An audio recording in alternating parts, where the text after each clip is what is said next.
শ্রী শ্রী বাবা বলিলেন, নামের মধ্যে স্থিতি করে ভ্রমণে জ্যোতির দর্শন হল মনসংযোগের একটি লক্ষণ।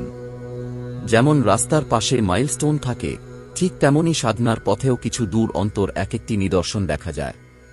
কিন্তু যে মুগ্ধ হয়ে এইসব দেখে থেমে যায়, সে সঠিক পথে চলতে পারে না। আবার যে ব্যক্তি এইসব দেখে আরও উৎসাহিত হয়ে অদম্য দৃঢ়তায় এগিয়ে চলে, সে নিত্যনতুন ঐশ্বর্যের প্রকাশ প্রত্যক্ষ করে। অনেক সাধক বৃহৎ ঐশ্বর্য লাভের পর থেমে যান, কিন্তু সিদ্ধ সাধকরা থামেন না। তারা অবিরাম চলতে থাকেন, কোনো প্রাপ্তির আকাঙ্ক্ষায় নয়, বরং তাঁদের অন্তরের স্বভাববশত।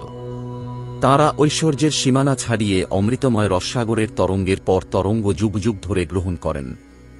পাঠশালায় ভালো পড়াশোনা করলে যেমন বার্ষিক পুরস্কার পাওয়া যায়, তেমনি জ্যোতির দর্শনও একটি প্রাপ্তি। কিন্তু বছরে একবার পুরস্কার পাওয়াই জীবনের চূড়ান্ত লক্ষ্য নয়। যে ব্যক্তি প্রতিদিনের জীবনে সেই পুরস্কারের মূল্য ধরে রাখতে পারে, সেই প্রকৃত অর্থে পুরস্কার যোগ্য।